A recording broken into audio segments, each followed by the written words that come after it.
Hi viewers, welcome to another edition of Marriage Clinic Live. How are you today? I remain your host, Morlai Ano Puti. Thank you so much for always joining me on another edition of Marriage Clinic Live. I would like to say thank you to all our returning subscribers. To all our new subscribers, I would like to say thank you. Please always come back to this channel. Please do follow us, watch our new videos because we promise to bring you more interesting and insightful videos. As a matter of fact, most of our videos are like counseling, as if you are in a counseling section, because you will be learning something new about marriage and relationships. So today I want to quickly talk about the different phases of financial responsibility or financial involvement that you will go through in your marriage. So some people believe that when they get married, that from day one their husband will take 100% financial responsibility for them as a wife. And perhaps if children start coming after, they believe that the man should take 100% responsibility for both themselves and for their children. Now, I want you to know that reality most times does not work like that. For example, when I started out in marriage, I was contributing as much as 50 to 60% of the finances in that marriage. And I remember then my husband, was also working, but I earned like almost twice as he was earning. So it's reasonable that I should take on quite a number of responsibility because I was earning a lot more. So I've been through that stage whereby the woman is earning a lot more, and even though he was earning like almost half of what I was earning, he was still doing a lot out of that, his salary for me and for the home.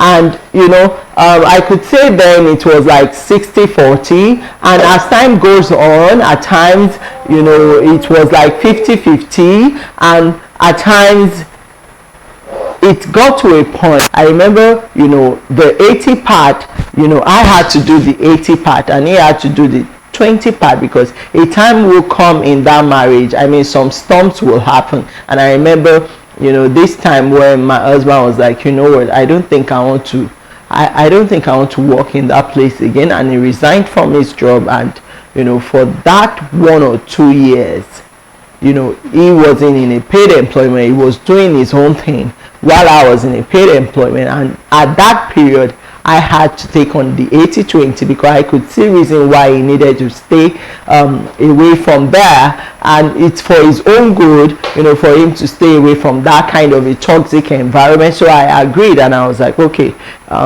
thank God I'm earning well and comfortably well, so I'm just going to do 80-20, and we were living fine. And you will never know that I'm the one doing 80 or whether he's doing 20. You won't know because we love each other. There is love. Now as time goes by, there was a need for us to change environment, and as soon as we change environment, the dynamics change again. Now let me let you know that changing environment now made him to earn a lot more than I'm earning. In fact, currently he's doing 90, I'm doing 10.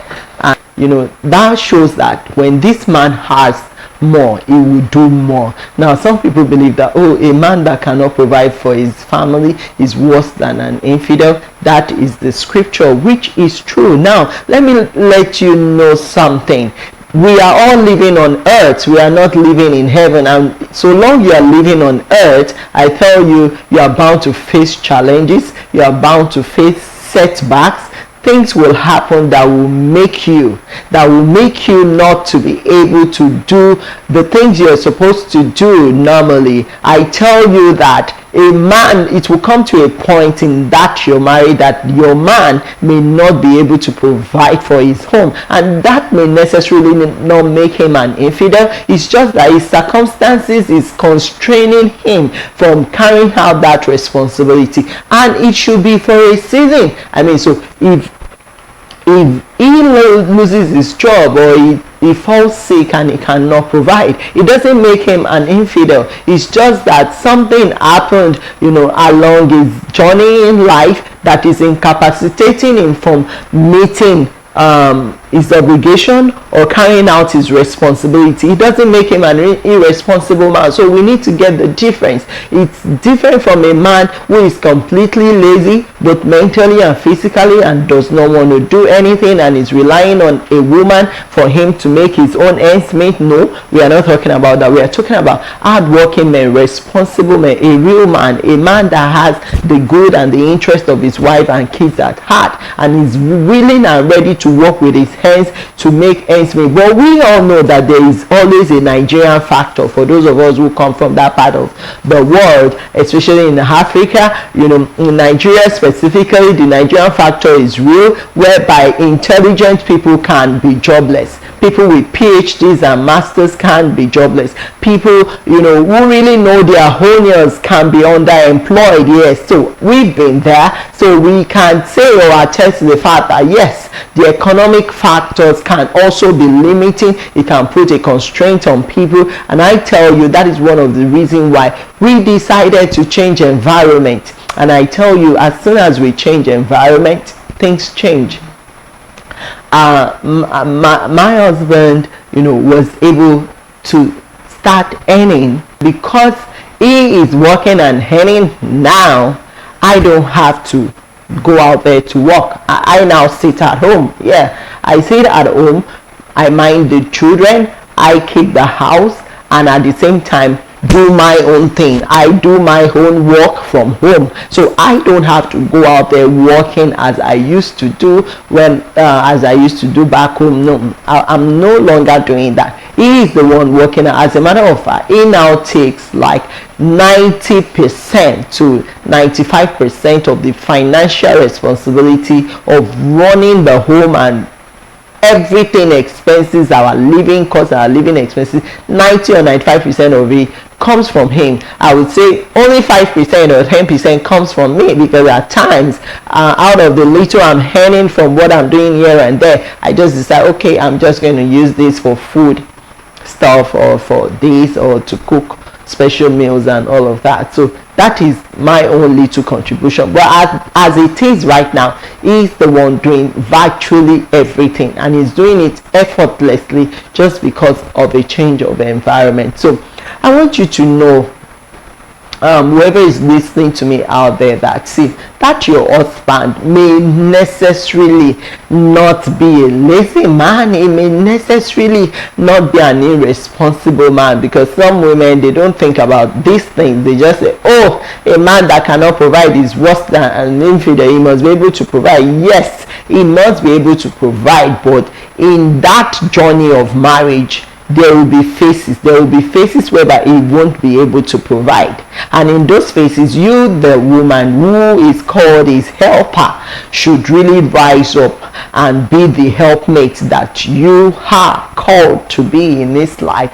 You, the helpmate, should arise at that period or that season of his life to be his backbone and his backup. And that is why it's always good for men and women to have a backup in their spouses. For example, if I'm financially down or I'm financially low, my backup is my husband, because if I don't have it, if I talk to him, he would have it. Now, at times I remember, through our marital journey, when he doesn't have it, when he talks to me, I have it and I put it down. At times when I don't have it, when I talk to him, he will say, oh, why not? I can give that to you. I'll let you have it. And he will let me have it. So for example, you all know that I do a lot online, And some of the things I do online do cost me money. We pay in dollars, as a matter of fact, for some of the subscriptions. And as soon as you start earning in dollars, I remember you would tell me, oh, you know what, this is your subscription, I will take it on, I will pay for it. That subscription, I will take it on, I'll pay for it. And I was always happy and glad whenever he says that, because it shows that he's been appreciative of those times when I was also laboring and committing and taking responsibility, including financial responsibility for the running of the home. The sacrifices are being acknowledged and is being rewarded. And recently, because I'm online a lot, I've been thinking and saying, oh Lord, I need a new camera, I need a digital camera, I need some other things just to set up my studio. And you won't believe it, my husband just said, you know what, just go on Amazon, let me know the things you need. When you find them, share the links with me and I'll order them for you. And that was all I did. I went on Amazon, I looked for them, I shared the links with him, and he ordered every damn thing for me. And I'm talking about this costing some hundreds and hundreds of dollars, and today he's able to do that for me effortlessly. So, but there was a time that he couldn't do this same thing for me. It doesn't mean that it doesn't support my vision or support my work. It's just that that Nigerian factor, a limiting environment, it has a way of limiting most men. I've seen quite a number of men that were struggling in Nigeria change environment, and things just pick up for them. So what am I saying? Before you write off your husband completely, or before you write him off, I think you should also assess the environmental factors surrounding him, the economic factors. You want to know if those are his real constraint, or maybe he is just naturally or innately laid back or lazy. Now in your journey through marriage, there will be phases in that marriage. Now don't look at someone that is enjoying probably financial gains from our husband now as a superstar. No, I remember a woman sharing with me how she did not start to enjoy any financial gain from her husband until she had clocked 35 years in that marriage. She said, until our 35th years in marriage, that was the time my husband bought me a car for the first time. Now, if you are not close to her and you see her driving that big Toyota Jeep, you would think that, oh, she's enjoying, but you won't know the story that she had waited 35 years. She had been the one laboring for the home for the past 35 years until this man got a contract, boom, and he was able to afford a brand new car for the wife. So compare yourself and say, oh,